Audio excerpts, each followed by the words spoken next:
BP নূর কিন্তু কঠিন হুঁশিয়ারি দিয়েছেন তারেক রহমানকে, বিএনপিকে, সমস্ত বিএনপি, টোটাল বিএনপি তথা তারেক রহমানকে বিপি নূর কঠিন হুঁশিয়ারি দিয়েছেন।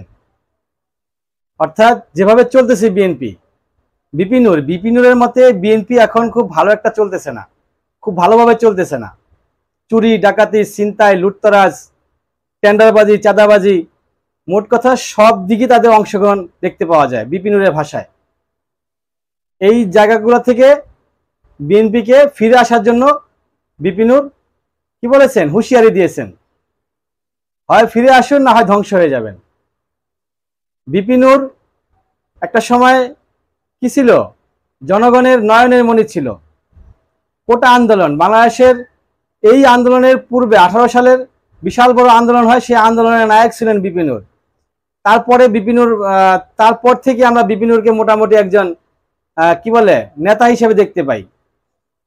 তো বিপি নূর আসলে কোন জাতের নেতা, উনি কোন কিসিমের নেতা, কোন কোয়ালিটির নেতা, ওনার উদ্দেশ্যটা কি, উনি চায় কি, দেশের জনগণের মঙ্গল করতে চায় নাকি ক্ষমতায় বসতে চায় নাকি টাকার লোভ, কোন জিনিসটা বিপি নূরের আছে? বিপি নূর একটা সময় চেয়েছিলেন কি করতে, আওয়ামী লীগকে হটানোর জন্য। ফেসিবাদী, স্বৈরাচার সরকার, লুটেরার সরকার, এই ধরনের বিভিন্ন ধরনের কথাবার্তা বলে আওয়ামী লীগকে সে গালি দিত এবং সেই সরকারকে হটানোর জন্য অনেক ধরনের সে পায়তারা করলো। একটা সময় সে ওই সরকারে ঢোকার জন্য চেষ্টা করলো। হাসিনাকে একটা সময় সে মা বলেছিল, হাসিনা আমার মা, মায়ের মতো সে আমার মা। পরবর্তীতে যখন দেখলো যে না, এখানে থাইকা আমার লাভ নাই, লাভ হবে না, এখানে আমার চেয়ে আরো বড় লুটেরা আছে, তাদের সাথে লুটতরাজ করে হয়তো আমি টিকে থাকতে পারবো না, তখন সে ওখান থেকে চলে আসলো। চলে আইসা নতুন আরেকটি সংগঠন তৈরি করলো রেজা কিবরিয়াকে নিয়ে।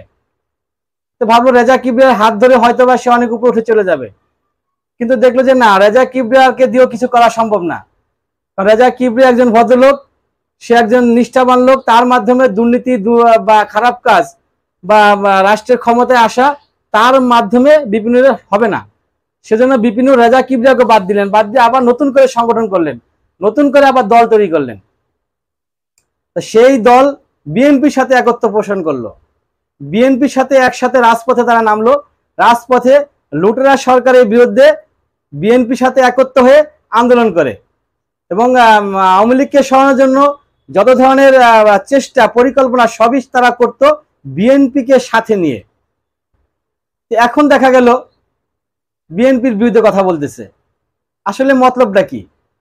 এতদিন বিপি নূর বিএনপির পক্ষে ছিল, এখন আবার বিএনপি খারাপ হয়ে গেল। এতদিন আওয়ামী লীগ লুটেরা ছিল, এখন বিএনপি লুটেরা হয়ে গেল বিপি নূরের ভাষায়। এখন তারা বিএনপিকে নিয়ে ভাববে, বিএনপিকে তারা হুঁশিয়ারি দিচ্ছে। বিপি নূর বিভিন্ন জায়গায় বিভিন্ন কথায় হুঁশিয়ারি দিতেছে এবং বিভিন্ন জায়গায় তাদের লুটতরাজ, তারপরে হচ্ছে আপনার টেন্ডারবাজি, চাঁদাবাজি এগুলো উল্লেখ করে কথা বলতেছে এবং তাদেরকে সাবধান হওয়ার জন্য বলতেছে। আর যদি এরকম হয় তাহলে তাদের অবস্থা আওয়ামী লীগের মতো হবে, এই ধরনের কথাবার্তা বিএনপির বিরুদ্ধে বলতেছে। আসলে বিপি নূর চায়টা কি, কোন দলে চায়? বিপি নূর কি আসলে একজন দেশপ্রেমিক নাকি ক্ষমতা প্রেমিক? এটা নিয়ে আমাদের ভাবতে হবে। সে কি অরিজিনালি দেশের জনগণের জন্য কাজ করতেছে, জনগণের মঙ্গল চায়, নাকি ক্ষমতা চায়, নাকি টাকার লোভ? কোন জিনিসটা বিপি নূরে আছে? আপনারা অবশ্যই জানায় যাবেন কমেন্ট বক্সে যে বিপি নূর আসলে কোন ধরনের নেতা, তার উদ্দেশ্যটা কি। সে কি সোনার বাংলা, এই বাংলাটাকে সোনার বাংলা হিসেবে গড়তে চায়, না নিজেকে সোনার বাংলার মতো উন্নত করতে চায়, নিজেকে উপরে উঠাইতে চায়? এটা নিয়ে আপনারা অবশ্যই আপনারা জানেন, আপনারা যতটুকু জানেন ইনশাল্লাহ জানায় যাবেন।